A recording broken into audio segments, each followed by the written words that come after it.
Yo, yo, yo, yo, yo, yo, yo, yo, yo. It's your boy, the insurance junkie, your fiduciary fella, the all-star advisor, Alonzo Hall.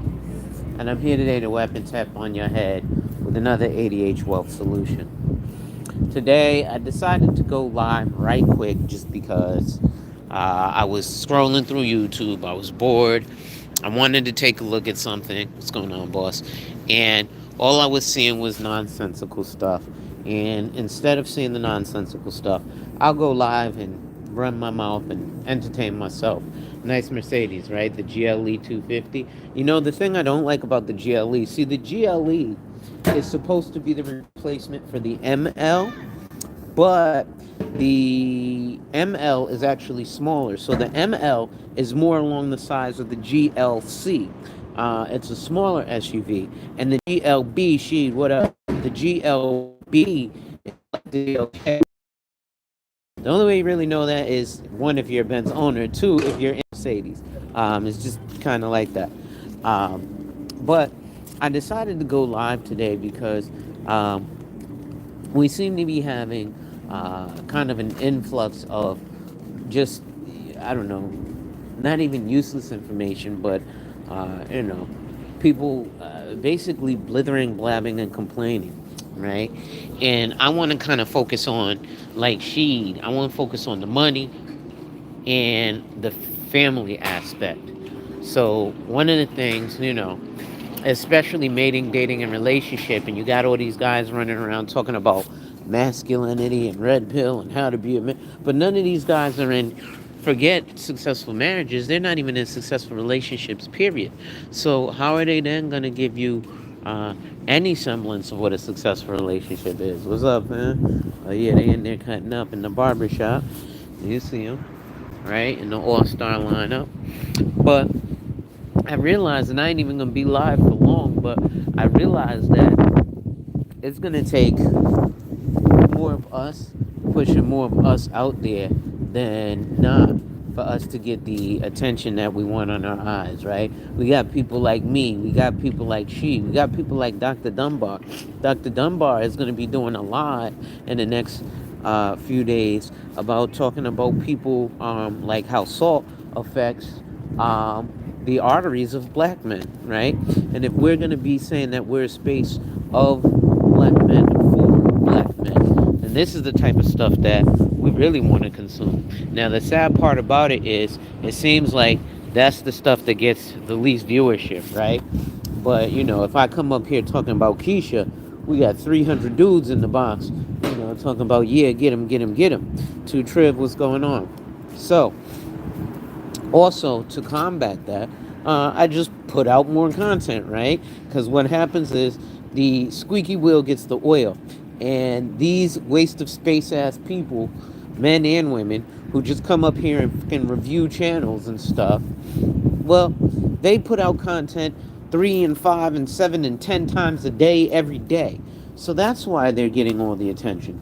Because, yes, they are grinding. Now, why is it that they're grinding? Because probably they don't have anything else going on in their life, so they have the ability to just sit around and be on YouTube all day. There's somebody I came across, a guy who's on YouTube who was talking about, you know, he talks to black folks. I forgot his name, but I put a link to his video in one of my earlier videos asking about, you know, why could black women lose successful black men? And, you know, he speaks a lot of truth. Like, he was talking about, you know, how black folk get caught up in this scam nonsense real quick, real easy, right? You'll sit up there and, you know, if DJ Envy says, hey, or, you know, the latest guy with the options play, right? Because they always got to play. Oh, let's trade options. Let's trade forex. It's always some shit you don't know about.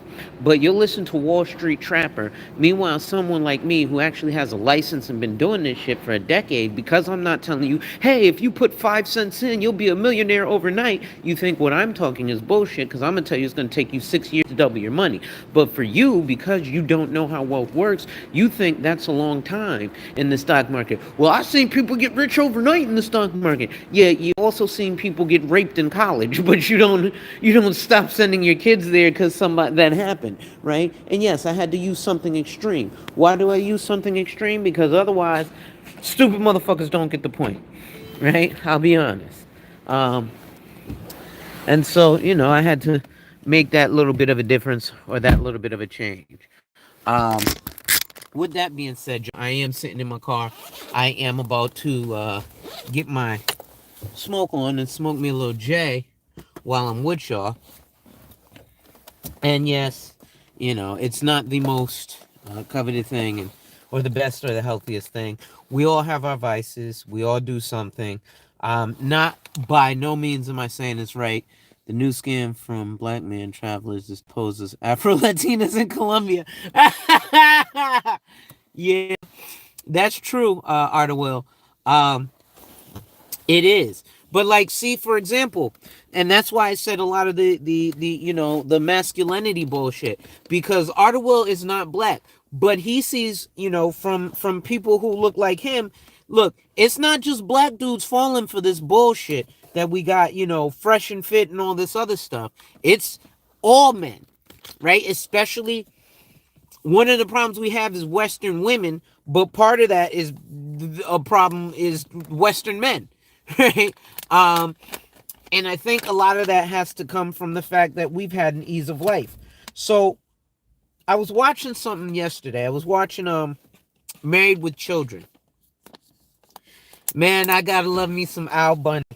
He was in the He-Man Women's Haters Club, and I see a lot of this red pill stuff as that. Well, not red pill. I'm not gonna say that red pill, because what ended up happening was a lot of guys are misrepresenting the red pill, thinking that it only has something to do with mating, dating, and relationships, and it doesn't.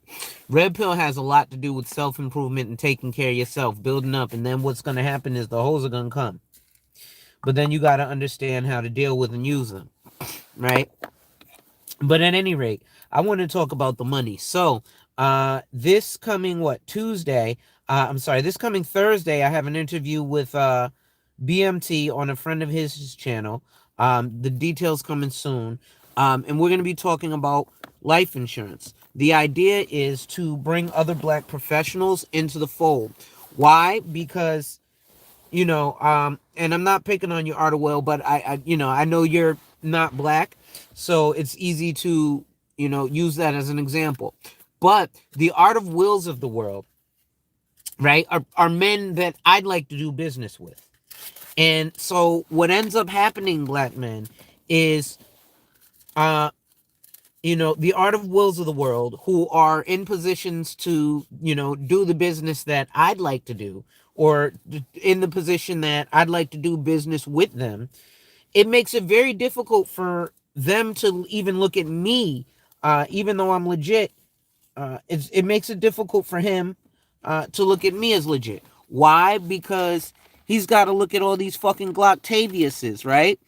And then he's like, well, this guy is putting kind of a facade on, but is he another fucking Glocktavius, right?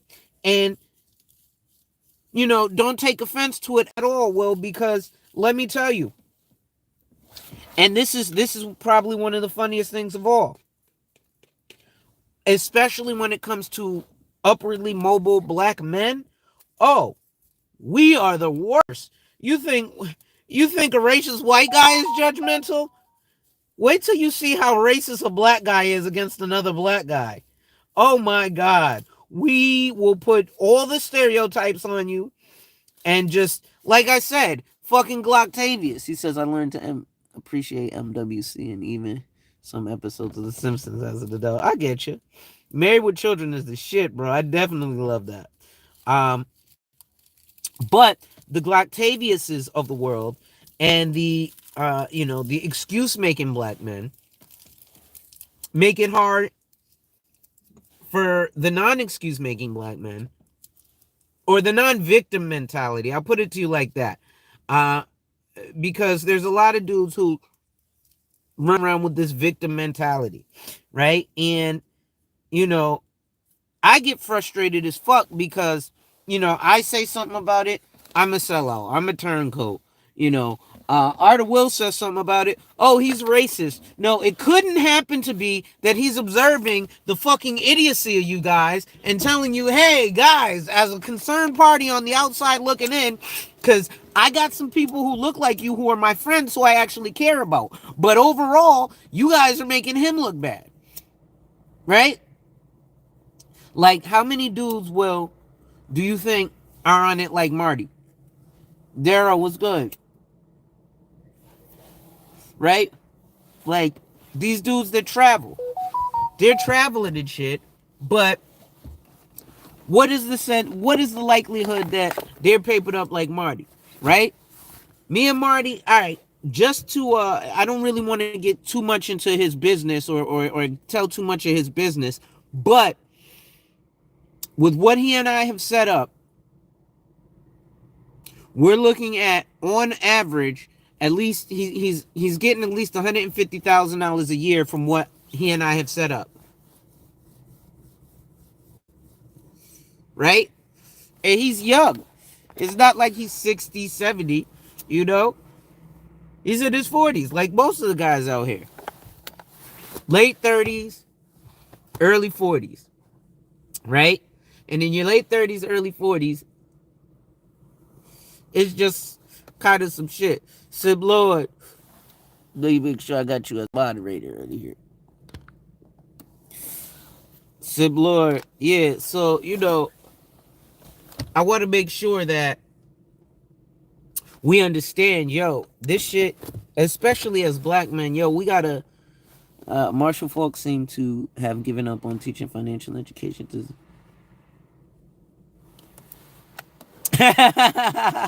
game show host. Yeah, so number one, the problem is he joined World Financial Group, which is a scam, but he did give up on teaching financial education to his people. Arda Will, if I were to tell you that, and well, you'd probably believe me. So in prospecting, see, with my community, with the black community, you have to, you have to show what you've done. So, like, for example, I bought this Mercedes, right? Because in my community, if I don't have a Mercedes, people are going to be like, oh, you're not really a financial advisor. A financial advisor would have a Mercedes and he would have a big, house. And how do you know? Are you a financial advisor? Do you know anybody who's a financial advisor? No. Plus, I also like Mercedes, so that's why I got a Mercedes. But it helps with the business, right? So a lot of the times, that's why it's difficult to teach our community. Because if we don't have the flash, then, they don't want to hear it. Now, after the flash, because the flash comes, hey, I'm Marshall Falk. You guys should know me. After the flash, you still need a little more flash, right? Prime example, DJ Envy and Cesar Pena. They scammed a lot of people, but they specifically went after the black community. A multitude of reasons. One, affinity fraud. Hey, listen, you look like me, I look like you. You understand where I'm coming from. Arda Will doesn't understand. Arda Will understands business and his money is green. I want Arda Will's money too. I don't just want your money. Okay? I want game show host money. I want everything every day's money. I want Tina Marie's money. I want motherfucking Taylor Swift's money. Because everybody's money spends. Right? So, the reason, though, it's easier to prey on the black community is because they don't have the wherewithal or even the resources to know what to ask. Right? So, you're not going to ask or think red flags of certain things because you don't know. And because the majority of black Americans are in poverty, they are looking for a quick route out. I'll give you an example. Again, the guy I was watching the other day was explaining, hey, listen, the reason that, if you in 2017 would have bought the S&P at 2,300 and just held it, By today, you would have doubled your money. That would have been 6 years. But unfortunately, because black people have not uh, understood investing for so many years, and it's not me just saying that, it's statistically proven. If you look at the federal government shows ownership of equities and mutual funds by blacks in quarter four of 1990 was 0%, in quarter four of 1995 was 1%, and in quarter four of 2020 was 1%. So 1% of the ownership of equities and mutual funds by race, blacks were 1% for 30 years. Others, meaning non-Hispanic, non-white, non-black, went from 0% in quarter four 1990, 1% quarter four 1995, 3% quarter four 2020, 2% quarter four 20, I'm sorry, 4%, 3% quarter four 2000, and 2% quarter four 2020.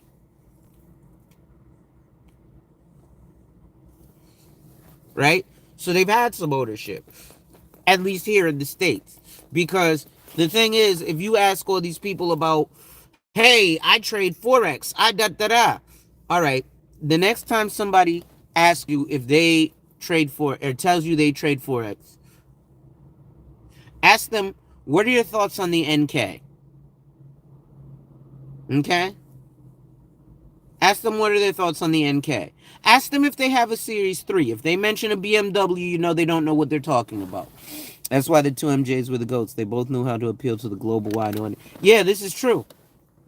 Michael Jackson and Michael Jordan knew how to get to everybody because they understood, look, everybody's money is green and everybody's money spends. And on a cultural level, there's some shit outside of my culture that I like to enjoy. Right? There's some shit in other cultures I like to enjoy. There's some shit in the Spanish culture. There's some shit in Asian culture. There's some shit in Greek culture, so on and so forth, that I like to enjoy, that is foreign to me because I'm not accustomed to it. But people welcome you with open arms, right? And then America, we have such this small fucking view. It's terrible, right? We don't understand the rest of the world. We're, you might as well say, for all intents and purposes, Americans know as much as North Koreans.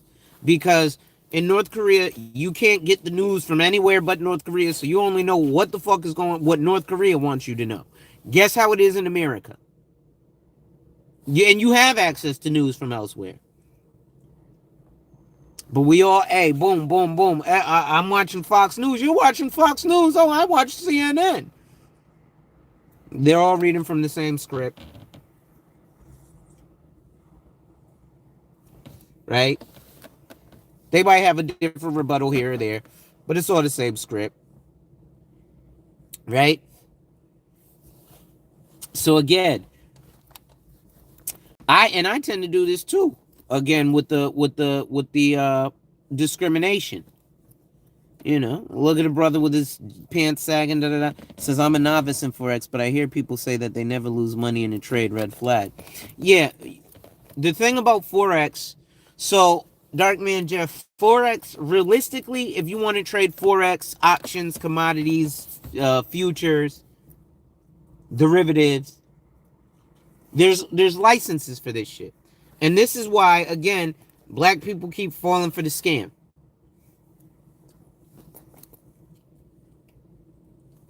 Other people do too. But because of the percentages in the country, it hurts the black community harder because we don't have generational wealth and we don't have a nation state outside of the United States to reach back to harken back to, or to find our roots to.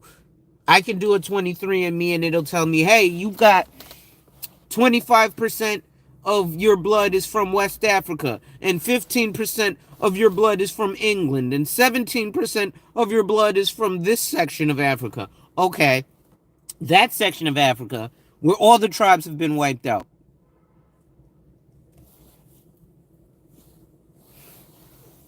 And now it's called South Africa. Well, South Africa ain't got shit for me.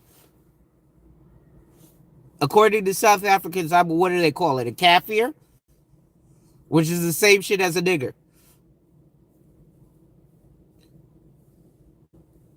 Which, by the way, is just a fucking word. Stop getting offended so much. Right? So, well, I don't get offended by words often because I'm a salesperson, right? So when I was on the phone selling stocks, you got called everything but a child of God, right? I had a guy who called me every racial epithet he could think of because he couldn't tell what I was over the phone. You one of them there niggers? Maybe. You one of them there? Yeah, I'm one of them. Right? It is what it is. At the end of the day, we closed that deal. He paid over $12,000 in commission. Do I care what words he said? No, I cared the fact that I made $12,000 off of that phone call. But the reason that black folk keep getting scared by this stuff is because, unfortunately, they keep wanting to go into stuff without licensure. So you want to take the shortcut, or you want to get with somebody who took the shortcut and is self-educated and got it from the mud, right? Like, I did a video about Wall Street Trapper. So many people, listen, you just mad because you ain't getting to see that he's seen it. People, he helped so many black people. What did you do? I'm like, well, if he helped so many black people and he's seen as much as I am, think about those that he hurt that ain't seen as much as he's seen. So, you know, they can't get the word out that he's hurting them. But here's the reason for the license. You see, without the license, there's no recourse you can take against them. So, like, the Trucking Guru LLC, and like my man JT Pocket Watcher was looking at the girl last night who did the Airbnb scams. You see, just like the girl said, if it was a scam, if I was to give you $1,000,000, you wouldn't have cared how you got it. You wouldn't have cared that it was a scam. You'd have just cared that I gave you your money and let it keep going.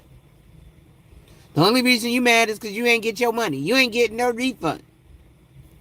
But these are the people, especially black folks, that you'll run to. Why? Because, again, like I said, I'm going to tell you the truth.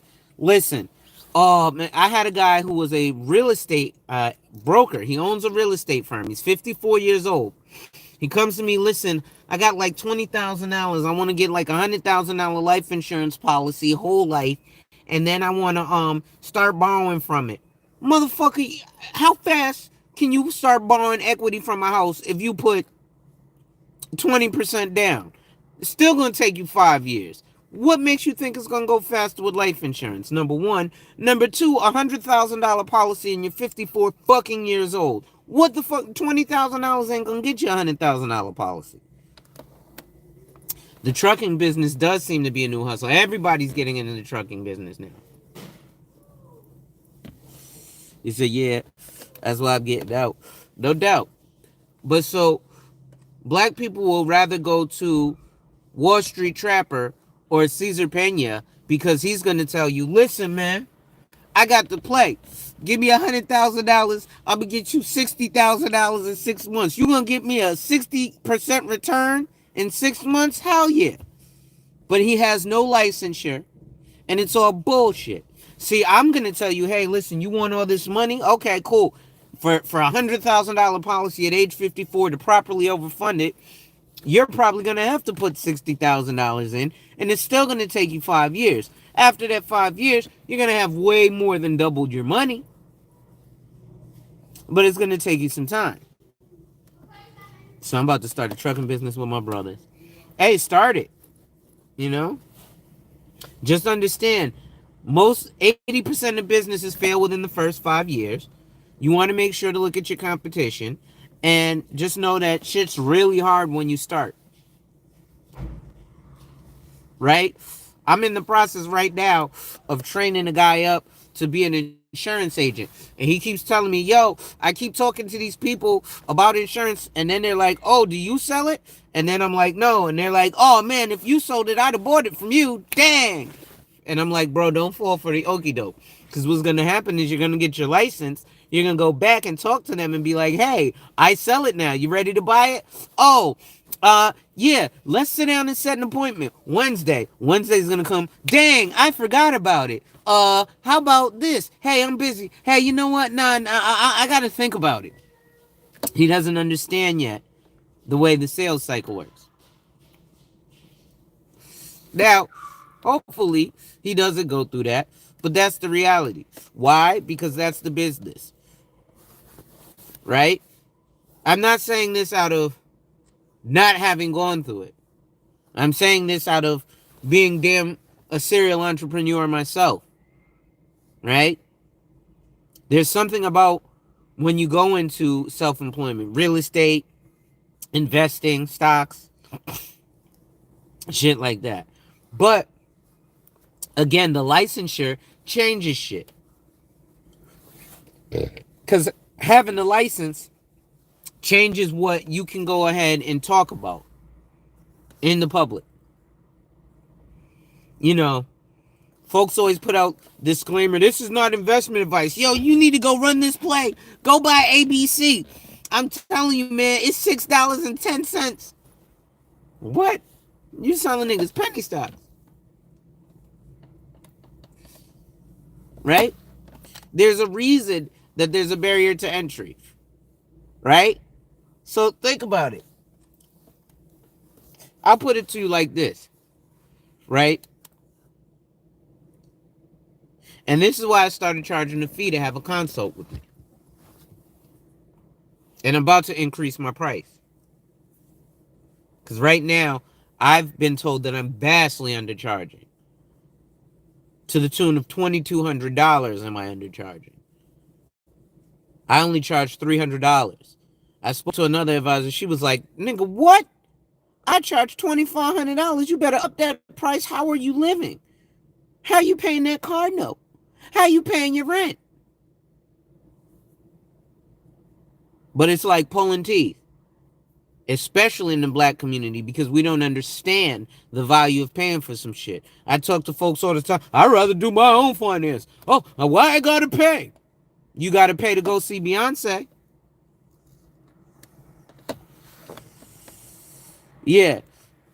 This isn't financial advice disclaimers. So, number one, reason being is because usually they can't give financial advice. Now, there are some channels that are actually licensed and they do that disclaimer as well.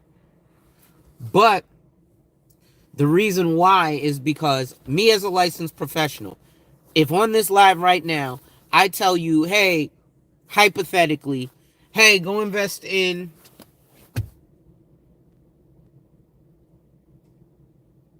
Honda.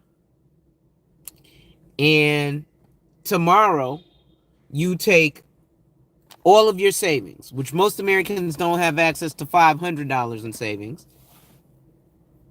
I currently don't have access to $5,000 in savings, which I think is a shame. Right? But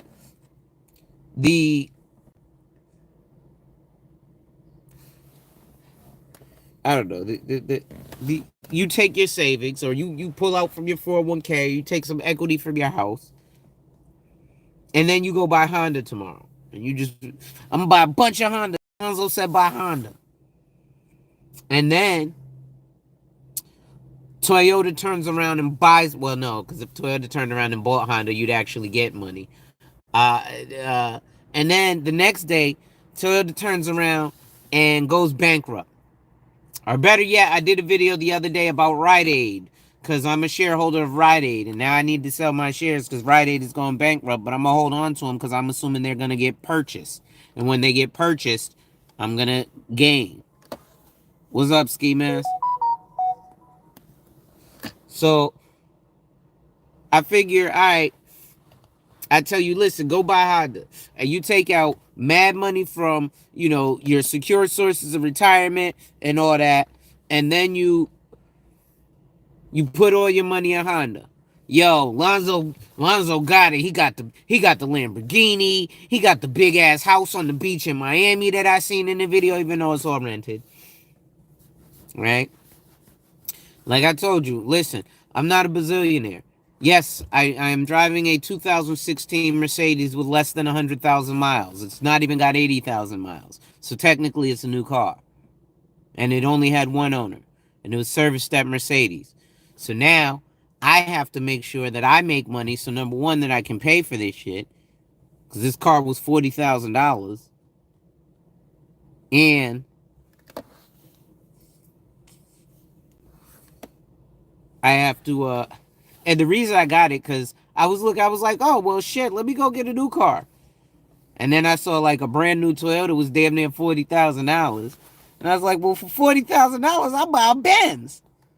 And so I went and bought a used Benz. I'm like, nigga, I'm gonna spend 40 grand. So, but the problem is, when you buy a Benz, it's not the fact that you can buy a Benz, it's the fact that you can maintain it.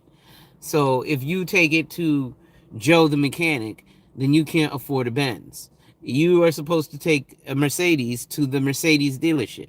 You take a BMW to the BMW dealership. You take a Jaguar to the Jaguar dealership. You take a Land Rover to the junkyard.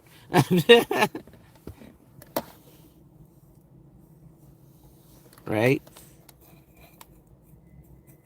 Now, if you have a Honda, this is the pump and dump plots is in the boiler room. Really made me apprehensive about investing in penny stocks. Now, that's a fact. Well, penny stocks is shit. So again, there's that barrier to entry, right? So everybody who's talking about investing, if they're talking, so like my man Darkman, you said you're doing forex. Hold on, let me get something to drink. I'll be right back.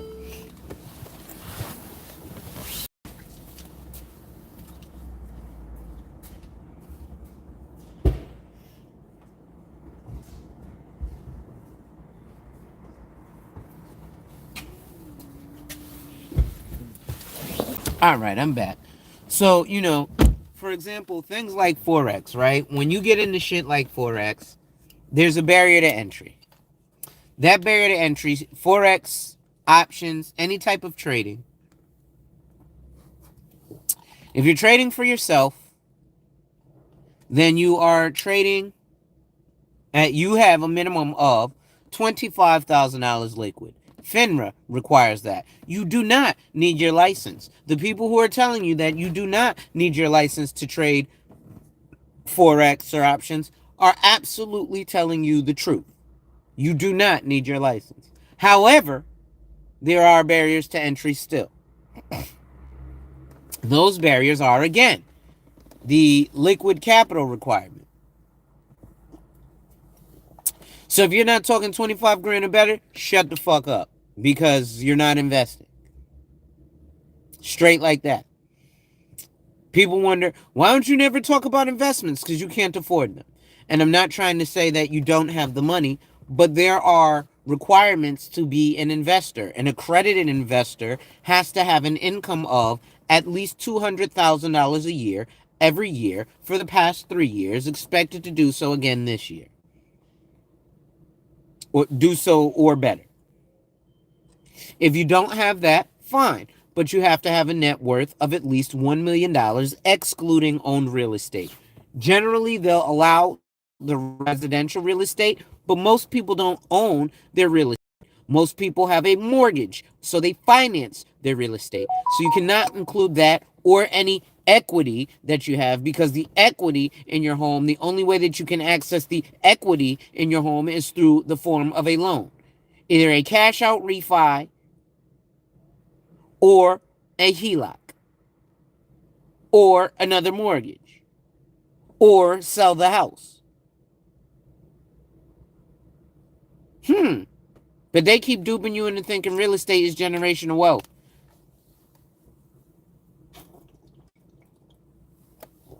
Which is why they have REITs, real estate investment trusts. That's why they have estates and estate planning attorneys. The real estate is just the physical part of it, because it's tangible. But again, so people trading Forex, the barrier to entry is 25 grand. People investing, the barrier to entry is 25 grand. You might get an advisor or a stockbroker to drop his pants and say, listen, I'll let you in this one time without paying me a commission, $10,000 or 100 shares, whichever is greater. Look, I got 10,000. All right, boom, 10,000, no commission. It's sad that these topics don't get views. It's the truth. Well, these topics don't get views because, well, let's be honest, bro. This shit is boring, right? I'm talking about insurance and investments. And even when I sit there and watch shit like Bloomberg, that shit is boring. That's why you hear me up here complaining about motherfuckers. Because that shit is entertaining.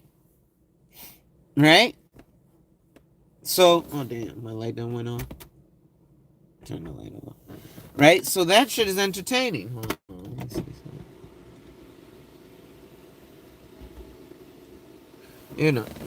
Actually, let's close that all the way. And then we can turn the light on. Alright. So yeah, that shit is entertaining. And I have to find a way to make this more entertaining for you guys for a multitude of reasons. One, because this is a running commercial, right? I eventually I want most of the people here who haven't done so to do business with me. Some of the people here have done business with me, and that's part of the reason that they're here, right? But I know that I'm unorthodox, right? I do stuff like curse and smoke and spit. That's not agreeable with everybody, right? And the lifestyle stuff is fun because it's something to aspire to. I get caught up in it too. I still watch Jay Morrison. I watch him. It gives me hope. Hey, listen, I also know what not to do. You know what I mean? So, it's a difficult thing. He says that makes you human and down to earth. I appreciate it. But not everybody wants to absorb that. So, it is what it is. And like I said, bro, this shit is boring. Right? No, I'll tell you what. It's boring to the ignorant. Right? And I know this from a lot of communities. Prime example, the black community and the Jewish community have a lot of commonalities. And black men of a certain type are very much liked by Jewish men of a certain type. I know when I was in New York City and I was doing real estate, a bunch of the Jewish guys kind of took up with me and kind of like hung with me and was like, yo, and dropped some damn good knowledge on me and would be like, yo, you're not like the others. And I was partially offended, but not. Right? I'll tell you why I was not offended. Because I realized there's things called classism. Right? And that brings me to something that I saw on Facebook the other day. So a guy that I know that I'm Facebook friends with lives in an affluent community. And this affluent community that he lives in has a private Facebook group. And in that Facebook group, they mentioned, hey, recently somebody had broken into their car and it ended up in this other area of the town. And then it said, be careful. These people don't care about, us or our stuff and blah, blah, blah, blah. And he was like, I kind of took offense to that because that area is the black area town. And he was like, what did she mean by these people? And I was like, well, nigga, she didn't mean black people. I mean, yes, the black people, it happens to be black people that are over there, but these people ain't the black people. These people are the poor people. Right? These poor people don't give a fuck about our stuff. How do I know? Because the other day I came to my car and I have a nice, lovely key scratch down the right side of my car. How do I know it's a key scratch? Because it looks like somebody signed their name on the side of my car.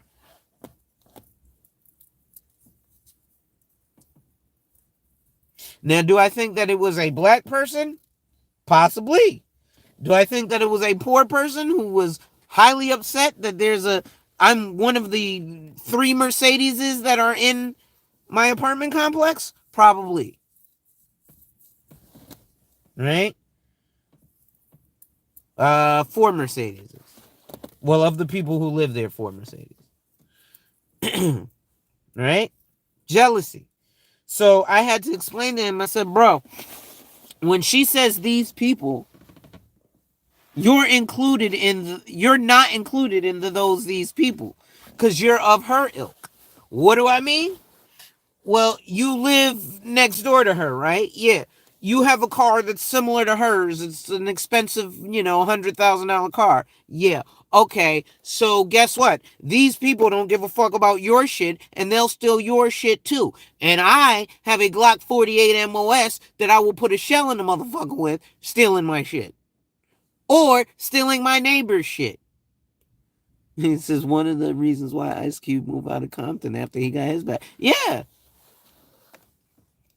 Right? It's not you got money, you moved out the hood, you changed. Yes, I got money and I bought other shit that's not in the hood.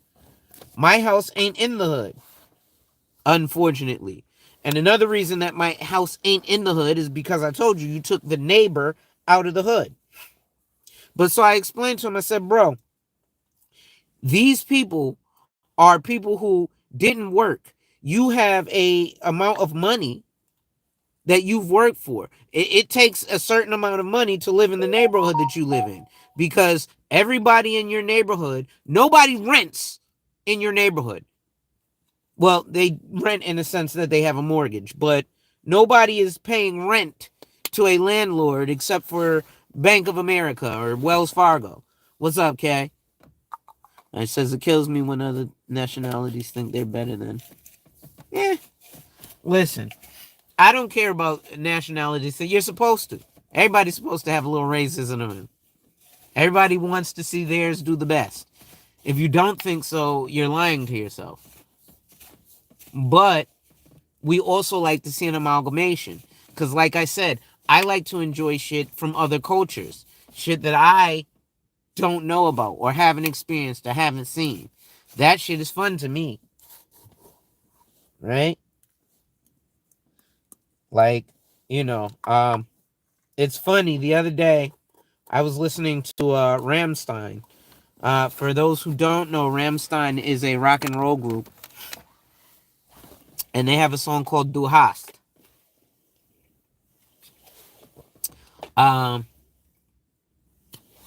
Which is a wild song. But at any rate, I was listening to it. And I'm walking by my homeboys and they're freaked out. What the hell are you listening to? Some rock music, man. Everyone discriminated against people who don't look like themselves. Exactly. But they also welcome others in with open arms. Right? I'll tell you guys a story. Funny as hell. True story.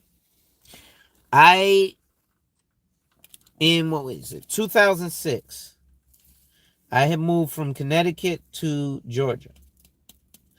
I moved from Connecticut to Douglasville, Georgia. And in Georgia, I didn't have a car. I didn't have a license. I didn't know anybody. And I was living there with my uncle. And basically what happened was out here in Connecticut, I didn't have anything going on. I was hanging out with the wrong crowd and I was just running the streets doing nothing. So my family decided to have my brother pop up and drop me off with my uncle in Georgia. And from there, I was walking around in Georgia. And again, true story. I'm walking around in the street and there's this big red pickup truck that drives past me. And on the back of this big red pickup truck is a fucking Confederate flag. So I'm walking down the road and this Confederate flag waving red pickup truck with 3 white boys in it pulls up to me. Hey man, what's going on? You want to ride? Da, da, da, da. Nah, I'm good. Hey, brother, listen, man, it's fucking hot out here. Da, da, da. We just want to give you a ride. I don't know what the hell made me do it, but I said, hey, fuck it. I was out here I was out here gang banging, right? This was before I got shot, but I was out there gang banging, wearing bandanas, dealing with craziness. Stupid shit that teenage black boys do. Stupid shit that teenage boys do. You know how I know? Because I was hanging out with some Confederate flag waving white boys, right? And I hopped in the truck with them, and they took me to a bar, local bar, small town again, Douglasville, Georgia. We here, if you here, I'm sure you're familiar with Douglasville, right? And so, or if anybody's from Georgia, I'm sure you're familiar with Douglasville. 30 minutes on I-20, you're in Atlanta. So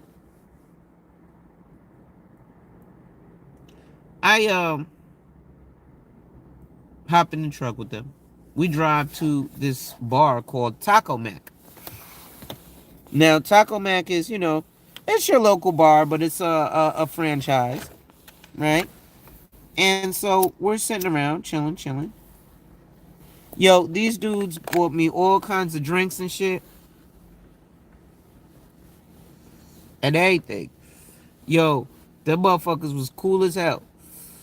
They brought me around. They now not only did they give me liquor, right? Because, you could say, oh, that's the setup. They're going to get you drunk, and then they're going to bring you out to a field and beat the shit out of you and murder you, which has happened. But, so we have a couple drinks, and then they're like, yo, come back to our spot. So I go back to their spot, to their neighborhood. Boom. Grandma comes out. Hey, grandma, da-da-da-da. Listen, this our buddy, da-da-da-da. We're going to go downstairs in the basement and play some pool. Okay, you boys want some snacks? Bring me some fucking chicken wings. Chilling. They're like, hey, man, let's go get us weed. Make a phone call. Oh, let's go upstairs. Our boys home. Next door, it's the most thugged out black dudes. Oh, what's up, Jimmy? Oh, what up? Da, da, da, da. I'm like, see, you can never judge a book by its cover. Because I was like, what? These dudes got the Confederate flag, right? But that's no different than with black guys, your Crips and Bloods, your gangster disciples and vice lords, right? Same difference. Lil Jon should be canceled for his third album cover. Facts. But so, never judge a book by its cover and realize it's fun as shit to hang out with different people. Also,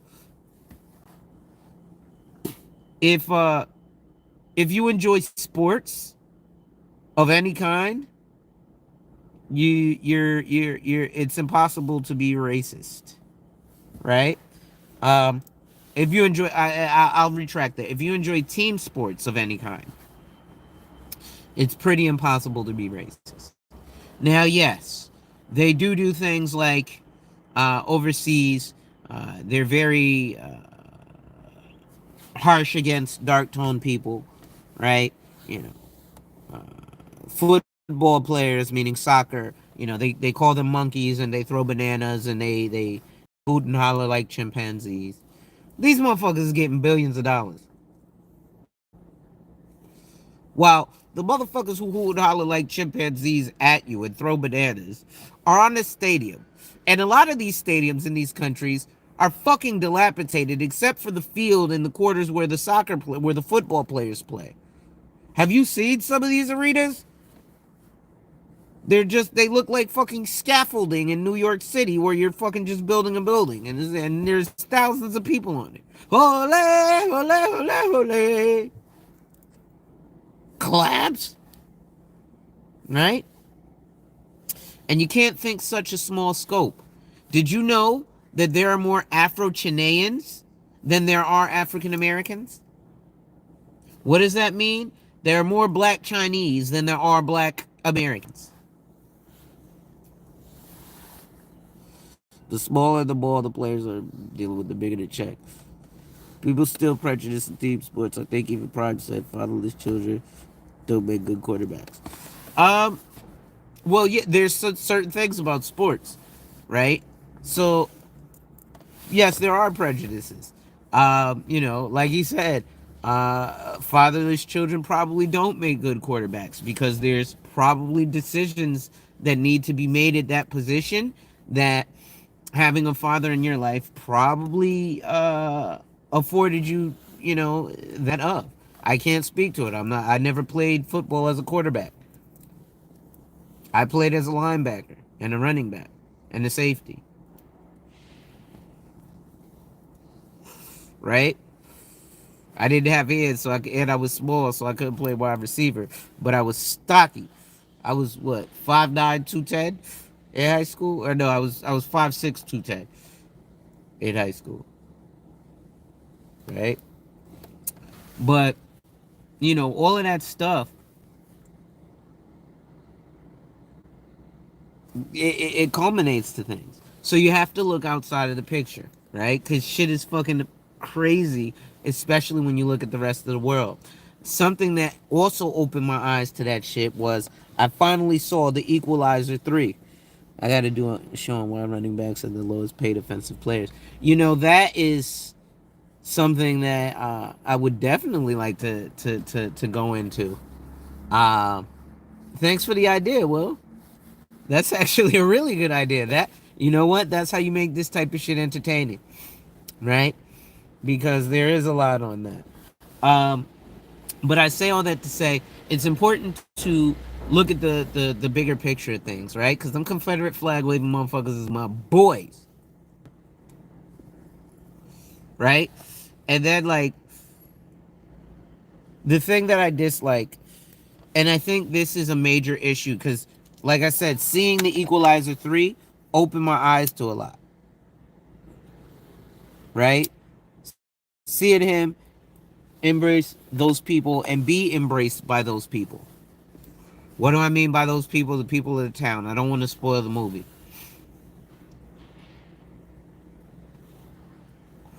But I thought overall the movie was actually very good. If you look at the deeper story of it, the deeper meanings of it, right? Uh, but it's a thing. Um, so America is very much like the country of India. America is a caste system.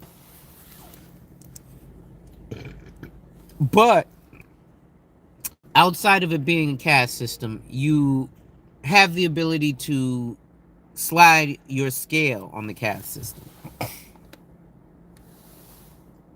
I don't find it ironic that Run CMC is the highest paid for that position because if Run CMC was black, we'd be giving that boy a whole lot of fucking attention. But because he's white, we don't. He's one of the best running backs in the game. Run CMC should be the highest paid. He is, that boy is cold. And if he was black, we'd be talking about him way more. So that goes to show you one of the things of the discrimination of of sports, because yes, there is a little bit of discrimination, because I'm telling you, if if if his name was, Cordero McCaffrey and he was black, or shit, if his name was Christian McCaffrey and he was black, we'd be paying him a whole lot more attention. I'm telling you, listen, that's why he went to the Niners. And I feel sorry for Adam Thielen. That boy cold too. That's like saying Larry Bird is a legend because he's white. Larry Bird is a legend because that motherfucker cold. That motherfucker will tell you, listen, I'm going to hit the three from over there, and there ain't shit you can do about it. And I'm gonna go over here, I'm gonna curl around, he gonna pass me the ball and boom. Well, ETN is nasty. You think Chubb is top two? Well, ETN is nasty, but I don't know about Chubb because, well, Chubb does carry the Browns. Okay, I can see what you're saying there, but I'd still have to give it to McCaffrey. In my opinion, McCaffrey is the coldest in the game. I give it to McCaffrey and old boy on the Bears who used to be on Atlanta. Uh Deontay something or other. Deontay Jones, I think. But that goes to that discrimination in sports. But it's really hard to be quote unquote racist or against the person, right? Especially if you like football, because shit, people like Christian McCaffrey, right? People like who's the quarterback for the Houston Texans? Spawn was good. Who's the quarterback for the Houston Texans? That boy Cole. And one of the best new quarterbacks is my boy down in Jacksonville with the pretty hair. The new Fabio nigga. What's his name? Fuck. The quarterback of Jacksonville. Brees Hall is number 3. Yo, yeah, Brees Hall is nasty. You know what? Brees Hall is a problem when it comes to running backs. Uh, NTL. But here's what, yeah, Trevor Lawrence is the quarterback. That's his name. But the reason that well, I mean it's simple about running backs, but I'll definitely do a show on that. Because the average length of an athlete's career is not that long. And that's what we don't look at because there are standouts. And a lot of these guys get forced into longer careers. And they have to play through all sorts of hurt and injuries and pain and all that stuff. CMC is cold, man. You gotta get that boy his props. He was carrying the Panthers. That's why he left. He was like, listen, man, I can't be carrying these jokers. Y'all ain't giving me no quarterback. You know. Speaking of quarterbacks, we gotta get rid of Mac Jones, man, and the Patriots, man. This guy sucks. I'm tired of him. They need to put in Taylor Zappi. He's better than doggone Mac Jones. But no, Bill Belichick went, Mac Jones. Listen. Deontay Freeman, that's his name. So, yeah, man, listen. I want to get back to the original rant. You know, you got to look at kind of things for what they are on the outside, right? You want to see that you look deeper into things and watch out for being scammed. No, we don't want Jimmy G neither. But shit, I take Jimmy G over Mac Jones. They throw about the same amount of interceptions. And Miami is finally good. That's right. CJ Stroud, and he was the second pick. Because if you look at him and Young, I think he's better than Young. You know, or he's got he's got more weapons than Young. Because Young only has Thielen to throw to. And that offensive line, And then you look at Kansas City. Kansas City looks a little wobbly. Right? Philadelphia, I don't know what the heck they're doing, but they just keep winning. Dallas, they fell apart against Philadelphia. I thought they would put up a better fight.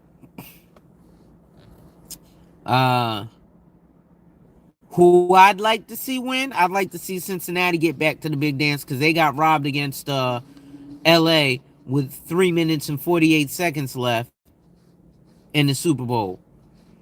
They got robbed. But anyway, back to my original point. So black folk getting scammed, you got to stop looking for people without licenses, and that's the reason that there is a barrier to entry.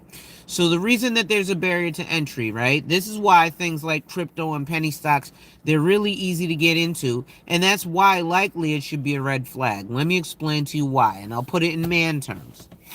For men, if there's a woman and she's really easy to get into, you probably don't want to wife her unless you're Zion Williamson and you want to wife Mariah Mills. Or you're the other basketball player and you want to wife another ex-porn star. But other than that, for the most part, most guys don't want a guy... Most guys don't want a girl who is sleeping with 15 guys a day. Right? Or they don't want a girl who, in order to get sexual access to her, All you got to do is buy her some chicken wings from the local Chinese store. Hey, listen, let me get some chicken wings and fried rice. Oh yeah, I'm gonna give you some head.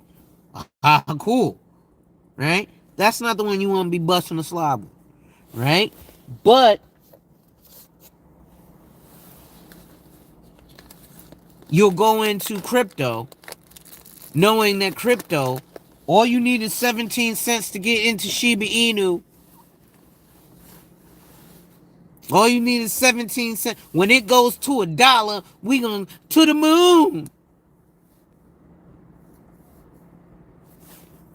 You know what else was going to go to the moon? Alice. Pow! Right in the kisser. To the moon.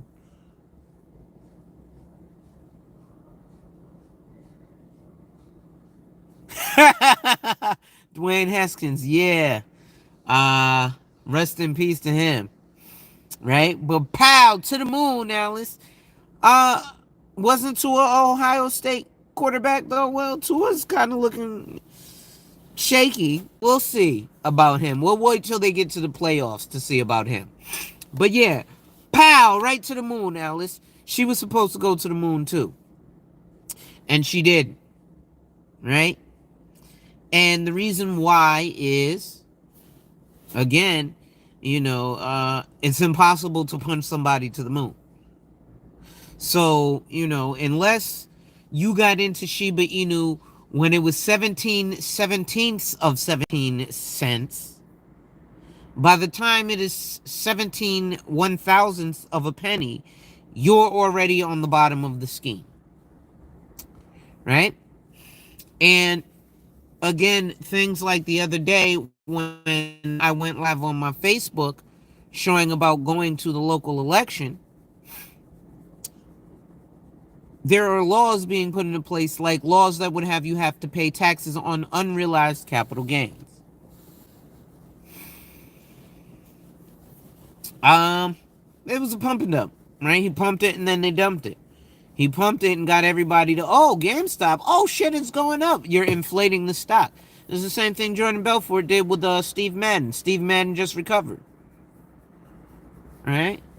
And the difficulty is this. This is why they come to, you should always have a red flag if people come to you, right? If you're the average American, right? And the average American has a household income of about 80,000, right? So the average American family has a household income of, I believe, $81,730. So, with that, if somebody comes to you and is like, hey, buddy, and listen, if you make 100 grand, if you make 200 grand, you're not in the big leagues, right? I got people who make $1 million a year, right? And they're not in the big leagues, right? Like, I got a client who is my wealthiest client, who's his accountant's least wealthy client, right? His accountant is taking care of celebrities. Would you consider AMC? Yeah, it was part of the pump and dump, right? All of that shit. So the difficulty there with like AMC and GameStop, a lot of that stuff is, so you as the retail unaccredited investor are buying your shares from Robinhood. And then he only gave you the avenue of Robinhood, not Stash, not Acorn, not the 50 bazillion other investment apps that are robo-advisors that you can invest with. However, when you invest with a robo-advisor, the reason that there is a low barrier of entry is because you are not purchasing or participating in the open market. What you are purchasing and participating with is directly from Robinhood, or directly from Acorn, or directly from Stash. So you're investing directly with Stash. So the share. So here's where it ended up falling apart. So all these shares, all these people started buying fractional shares, because you can't buy fractions of a share. You can only buy a whole share, and you can buy shares on credit. It's called a margin account, and you only need like I think it's $2,000, so 1,500 to trade a margin account. But we'll get into that later. Again, I'm not going to get too deep into the investment stuff. But when you're looking at trading with a robo advisor, right? You're buying the shares from the robo advisor. You're not participating in the actual open market. So what happened is, by buying all of these shares from Robinhood, these fractions of shares from Robinhood, what ended up happening was it started increasing in value. And people started wanting to exit because people started to get emotional because they're not accredited investors, so they don't understand that investing is a long-term game.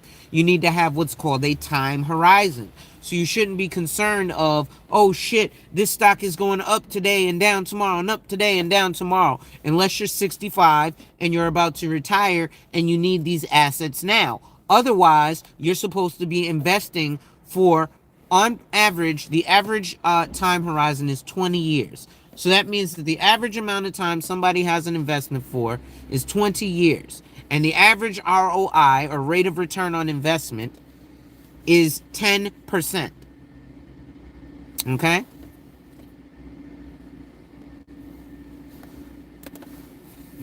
So that's from weathering all the storms.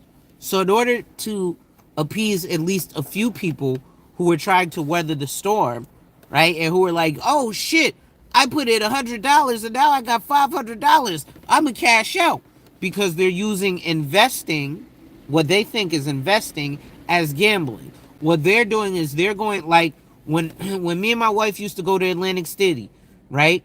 And we are of a certain class, right? We're uppity Negroes, right?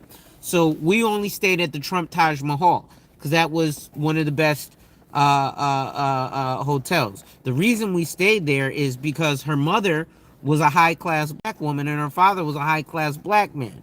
He worked at Columbia Presbyterian Hospital, and her mother worked for Morgan Stanley Smith Barney Dean Witter, right?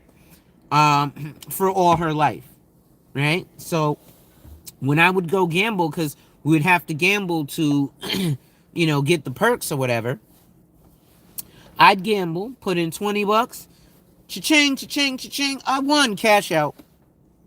I'm up. I won 40 bucks off of 20 bucks. I'm done. All right, I'll put that first 20 bucks in. Cha-ching, cha-ching, cha-ching.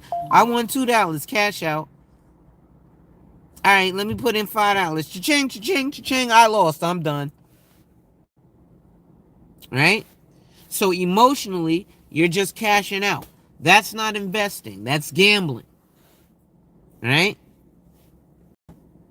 That's why it's not germane or the best interest of most people to invest, because they can't weather those storms. So you take the fact that people had to get emotional and wanted to cash out. Robinhood has to, so anytime you're an investment firm, you have to have what's called reserves, right? So it's similar to FDIC insurance on your bank account. But the banks have to have a reserve. If everybody fucking freaks out and wants to take their money, we have to have enough money on hand to fill that. Does that make sense so far? Right? So we have to have enough money on hand to fulfill when motherfuckers are asking for their money back. So even though they're making money off of this one play, this one investment, which was let's say GameStop, and they're pumping it up. She said I would have been out after winning 40, right? But after they're pumping it up, now people are exiting, right? So that here starts to come the dump, right? Because now that people are exiting, Robinhood didn't have enough money to pay out what people were asking for. So next they had to ask the government for a loan, right? It's not like they didn't have money in other investments, but they have to keep money on reserve in case fucking Nvidia blows up and motherfuckers start cashing out there, right? Or the other things that they have available for you to fractionally buy. Because you, as an unaccredited investor, are more protected than an actual investor. Mulatto, what's good? So, now we take. Give me 1 second. I gotta spray this car because I'm about to take my wife to Chick-fil-A.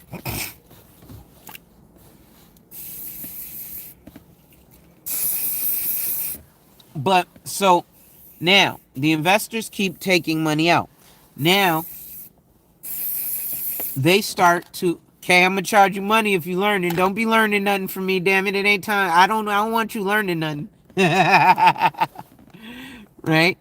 But so now, uh once they've and yeah, ladies and gentlemen, if you're enjoying the content, make sure you hit that like, drop a comment, subscribe, and hit that notification bell so you're made aware every time I release new content. And as always, share, share, share. Lastly, to contribute to channel growth or to schedule an appointment with a licensed financial professional, the links are in the description of this video.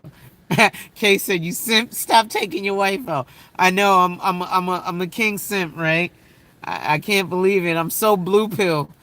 I'm craving to the gynocracy, right? So, um, in terms of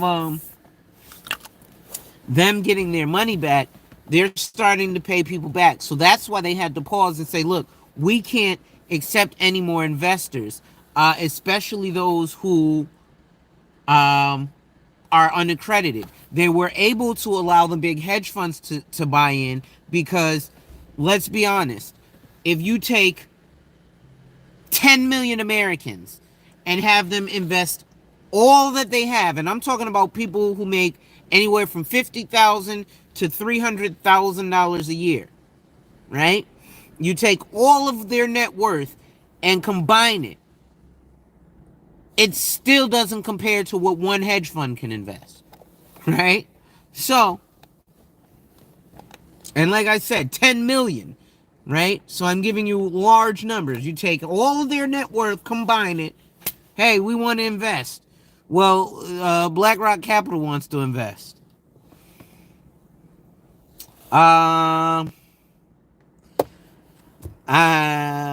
Churches is good. I gotta go Bojangles if we're talking about the fried chicken. But when we're talking about like nuggets and stuff, I gotta go with Chick-fil-A.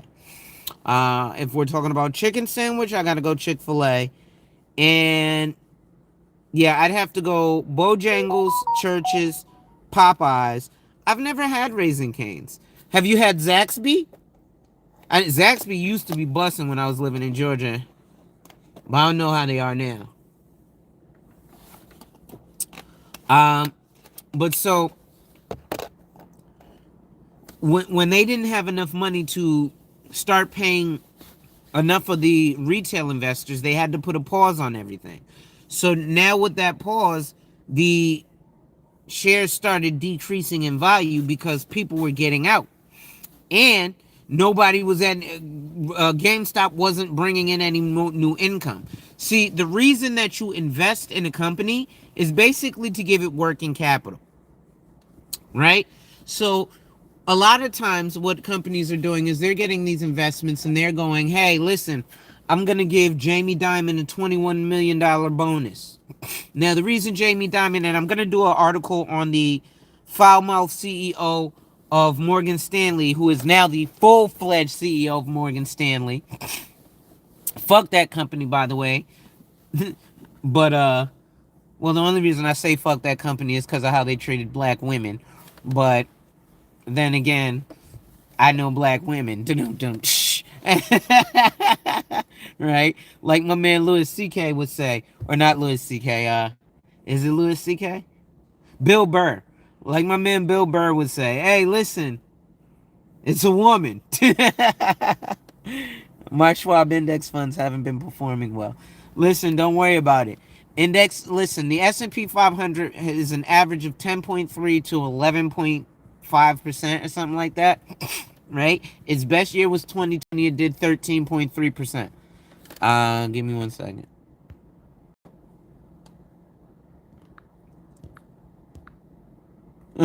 Oh, don't block that comment. He's joking.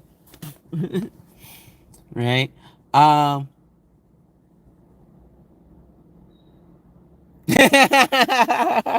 Everybody got a screen, right? So the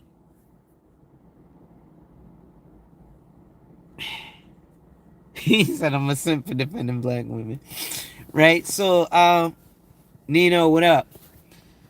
So they ended up not being able to pay people back. Again, it's like FDIC insurance, so you don't have the reserves. So now, because people were pulling out, the value of the stock became lower. Because again, when you're investing in a company, you're basically giving them working capital. So you're not giving them money to give Jamie Dimon a raise. You're giving them money to create or innovate new things. Hey, let's create this. Let's do that. Ba, ba, ba, ba, ba. It's not so that again the CEOs can get a fucking raise, right? Now it may be to pay for infrastructure. Maybe Tesla needs $1 billion to put out this fucking minecart looking truck that they're supposed to be putting out, right? But that's what the investment is for. And then the company also, when they get that investment, they now have to appease shareholders. Well, how do you appease shareholders? Well, you have to bring in revenue. That's why when you buy things like life insurance, it's good to go with a mutual company, right? Because if a company is public, then they have to appease shareholders. So that means that things are going to be affected, like your premium or the services that you get or the dividends that you're not going to get.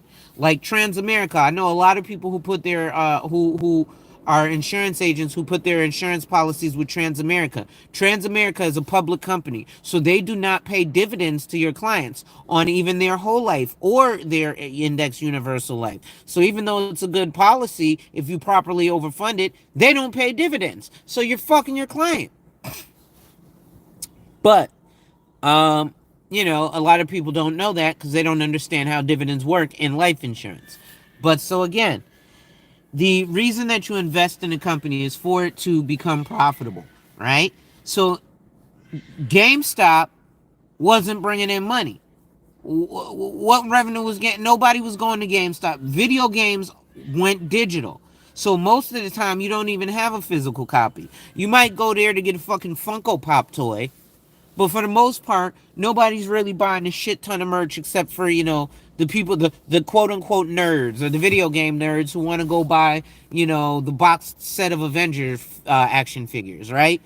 But they're not buying it to the point where it's pulling in billions of dollars of revenue to justify the value of the stock, aka pump, right? So they inflate the value of the stock.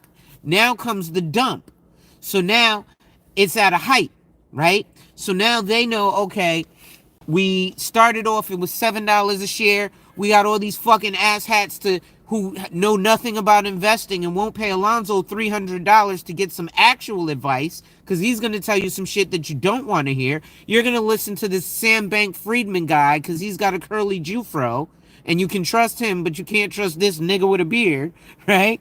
So you'll go do that and you'll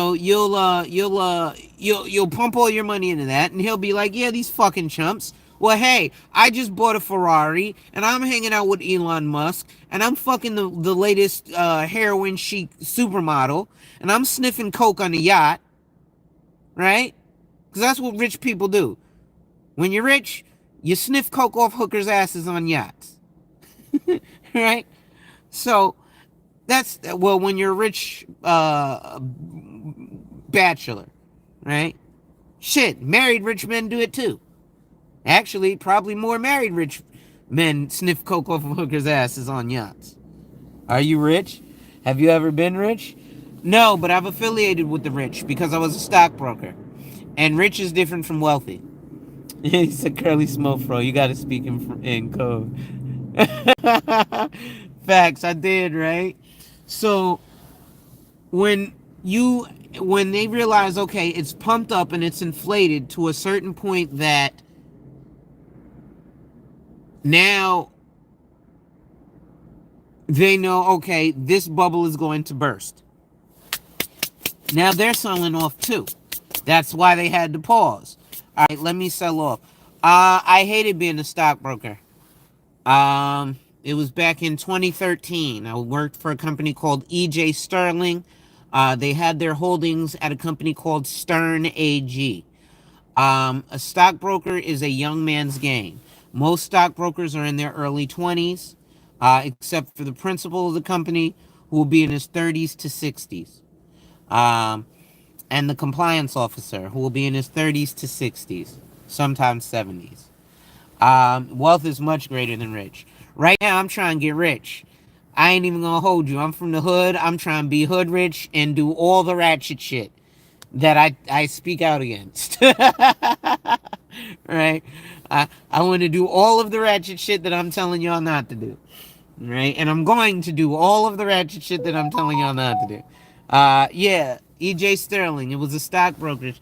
Man, that was fun. That's where I learned some of my best black jokes, right? So there's this one funny black joke, right? It goes, "Hey Bob, uh, uh, uh, what's the difference between a black man and a pizza?"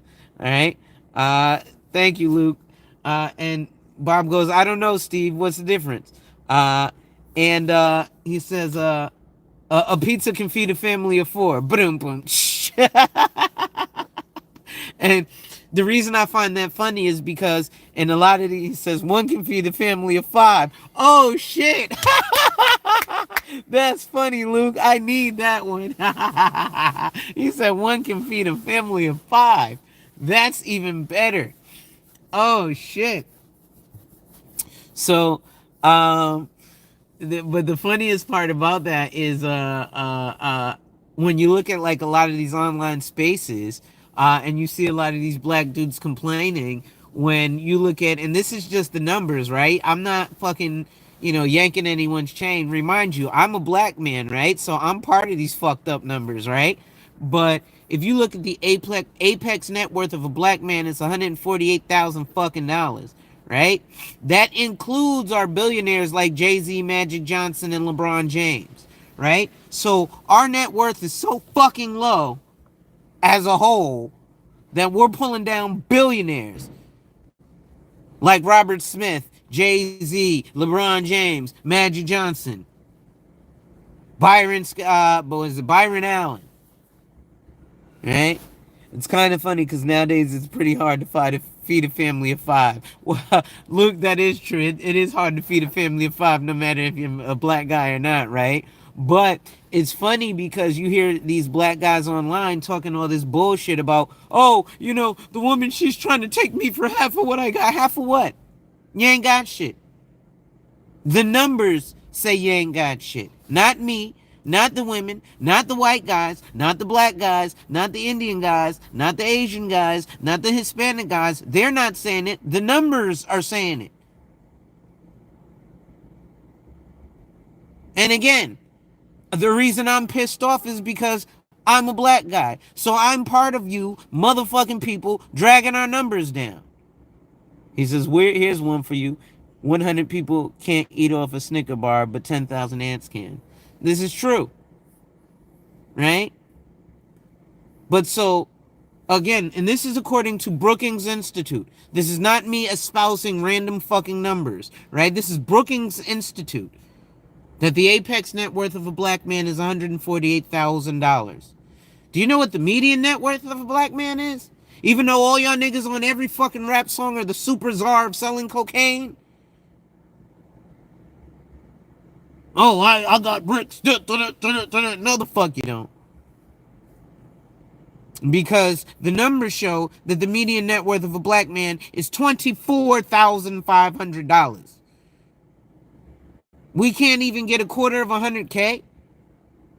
What in the fuck? And you niggas worried about Keisha? Huh? No wonder niggas put their knee on the neck of fucking George Floyd. That wasn't literal, that was figurative. They was saying, you niggas so dumb. We're putting our knees on your neck and you're fucking mad. Nigga, get your weight up.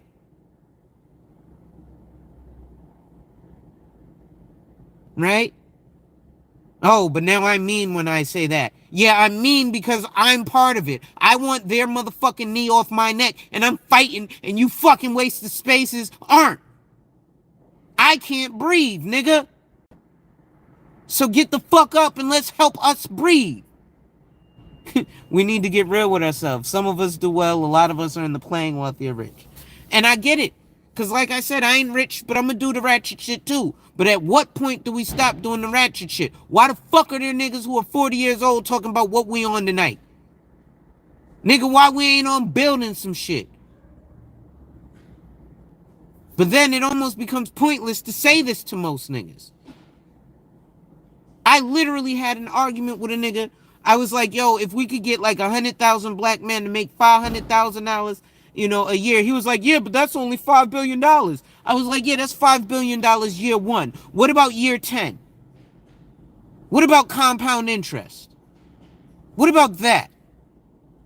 What about the fact we got motherfuckers who come to this country and don't know this fucking language, and while simultaneously learning how to speak this language, build businesses? But I got niggas who don't even want to look at life insurance. Meanwhile, you have CPAs like Ed Slott taking advantage of the tax code in something called a 162 executive bonus plan, which is a fucking tax shelter. But niggas want to talk about they El Chapo because they sold a gram of coke. Guess what? Go to Google, type in these words, Colombian cocaine cartel life insurance. You'll find an article in the New York Times from December 10th, 2002. It shows 5 members of the Colombian cocaine cartel hid $80 million of cocaine money in life insurance. But I can't get you niggas to spend $100 a month on some shit.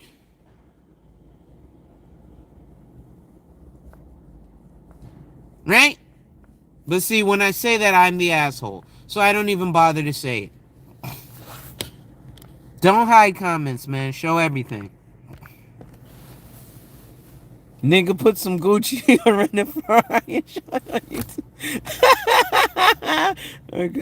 Yeah. You know what I'm saying?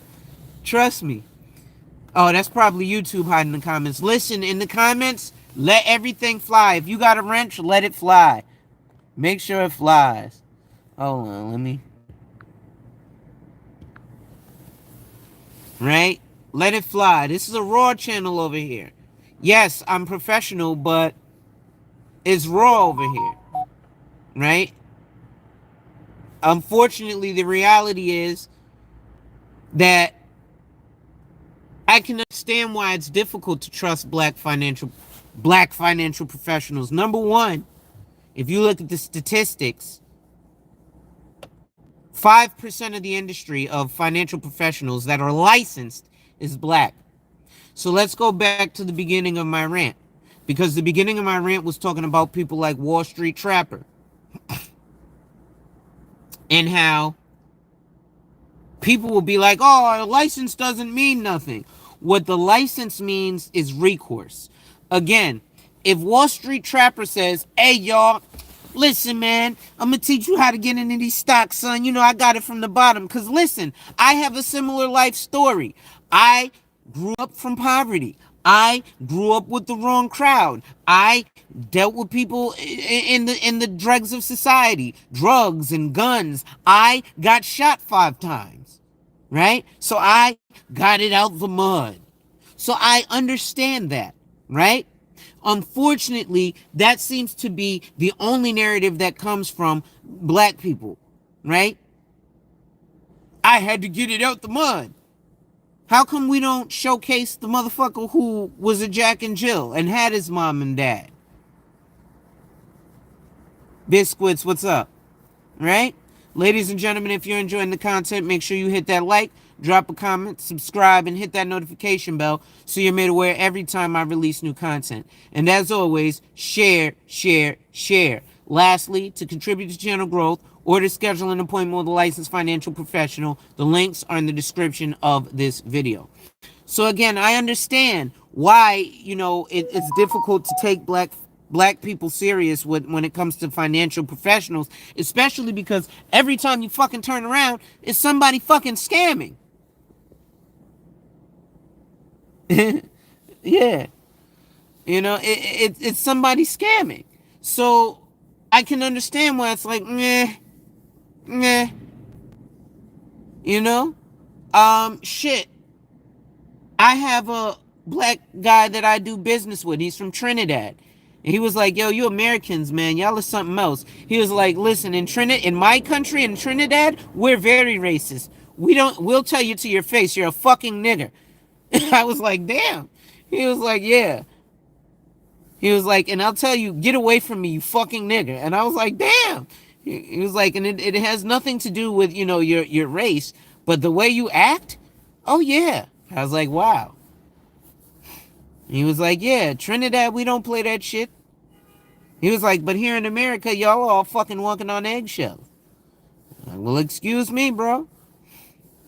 So I can understand, however, why it would be difficult to trust many of these who are, black financial professionals, because again, every time you turn around, they're fucking scamming, right? Jay Morrison, this one, that one, and then they all group together, and they generally do affinity fraud.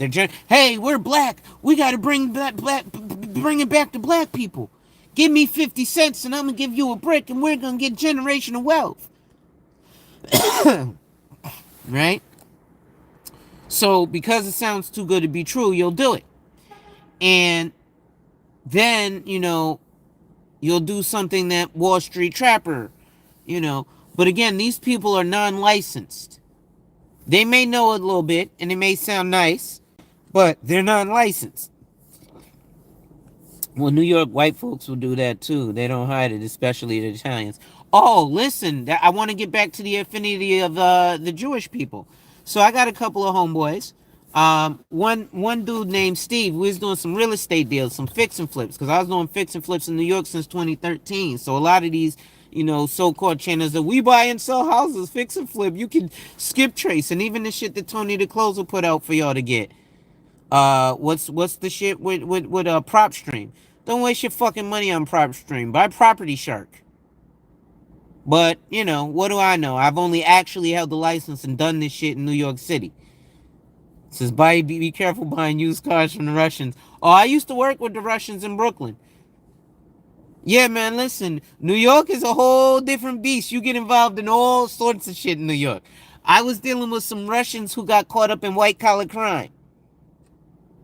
And then they came back and they used their wives to get a business loan and start a financial services company. And I was like, damn. Y'all motherfuckers know how to run a play. But, so my boy Steve, me and him was running some real estate plays, and there was this property close, shout out to Brighton Beach, right? Shout out to Coney Island, right? Avenue Y, Avenue U, right? Yeah, I was out there, Avenue X, right? I was all over Brooklyn, bro. Like, I was connected very much to a lot of people, right? Like, I'm very connected to a lot of people, and this YouTube stuff actually lets me know. It says, let me ask you something. Do you recognize even those who are black non-natives from other countries who come to America and scam to get rich and then go back? Yeah, a lot of people do that. People like Jamaicans send money back to Jamaica all the time, and then they go home and live off of social insurance. Can't blame them for it, right? They getting theirs. Especially because this is America, right? Like I said, America is a caste system, right? But it's the only country that has a caste system that you can actually become that allows you to be upwardly mobile. Like they say, if you work hard, you can attain things. If you connect to the right people and do the right things, meet the right people, and you're in the right places, you can become upwardly mobile, and you can change your class. So America is not exactly a caste system, but we're a class system. However, what ends up happening is a lot of people, that's why you have the middle class, upper class, lower class, elite. Anyone invested their money for land that goes to a Nigerian prince? Hilarious. So I get why it can make it difficult, because like I said, I have a similar story with like Wall Street Trapper. I got it from the mud, right? But The difference is having a license, right? So the license is another barrier to entry. The reason that I have a license is because there's recourse. So again, if Wall Street Trapper tells you, hey, invest in Honda, and you cash out your 401k, or you take out a cash out refi on your house and you put your money into Honda, and then tomorrow Honda goes bankrupt, there's jack shit you can do to Wall Street Trapper. You can't call the FBI and be like, hey, FBI, this guy named Wall Street Trapper who gives investment advice, who talks about stocks and stuff online on Instagram, said that I should invest in Honda. So based on him saying that, I cashed out my 401k and I took out my daughter's college fund and I took out another mortgage on my house and I'm harmed for that, so I want recourse. FBI is going to be like, does he have a license to sell stocks? No. Did he say he's selling stocks? Did he actually advise you to buy this?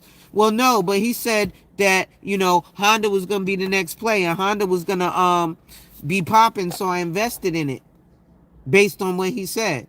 Oh, well, he's not an investment advisor, so if you just took some dumb fuck, that's like your cousin who doesn't watch football telling you that the New England Patriots are winning the Super Bowl this year, even though their record is 1-6.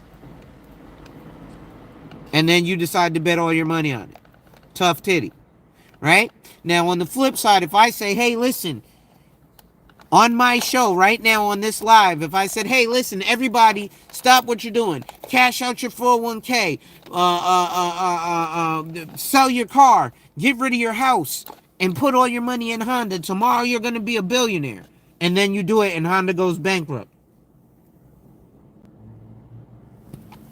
Because I have a license, you can call up FINRA or the Financial Industry Regulatory Authority, which would be like the FBI or the feds, and then say, hey, listen, based on the advice of this guy, Alonzo Hall, oh, what's his name? He's licensed? Yeah. What state? I'm not sure, but okay, we'll look into it.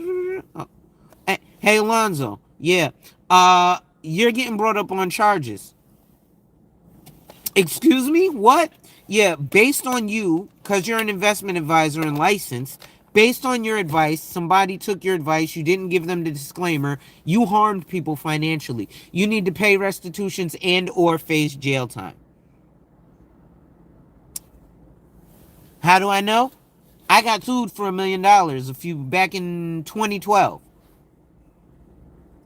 The woman won $410,000. Right? So don't talk to me about rich.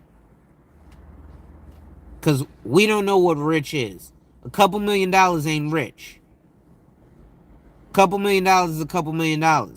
That's why you see motherfuckers who hit the lotto broke. It's not about how much you get, it's about how much you keep. And how much you make it work for you so that you can use it in perpetuity. Because the purpose of money is to spend it. So the next thing I want to talk about, hold on. Let me get to some of these comments. Seems everyone who's black and in charge puts a bad taste in some of them. Yeah, I get it. You can grow those small brands. But again, a lot of black folk are scammers. I think I need to be able to touch someone with my hands these days to give them money unless it's a gift, or I chuck it up as a gift and keep it moving. That's difficult too in today's world. Stocks, like things like stocks, have always been basically digital or over the phone, right? The I want to come to your office is generally when people are like, oh, I have to come and sit down with you. It implies, not all the time does it mean, but it implies lack of investable assets, or old money, right? It's one of the two. It's either this person's old or there's lack of investable assets. Again, not trying to be rude, just kind of stating facts, right? But so you look at stuff like that, and it I don't know.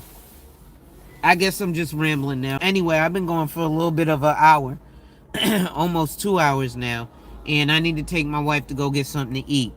So I'm going to finish up real quick. So again, the license allows you to call FINRA and a regulatory authority and say, hey, this motherfucker scammed me. You guys, especially the black community, you keep falling for the guy who tells you, hey, this is DJ Envy. And you give him your money with no backing. And then you ask me all sorts of questions about my credentials. No problem, you're supposed to. But then when I tell you about my credentials, don't then back away. Right? So, no doubt narratives. I appreciate it, Qualfy. You know. It was just a rant. Like I said, I was just going to watch for a little bit. But I said, let me go live myself. So, ladies and gentlemen, if you enjoy the content, make sure you hit that like, drop a comment, subscribe, and hit that notification bell so you're made aware every time I release new content. And as always, share, share, share.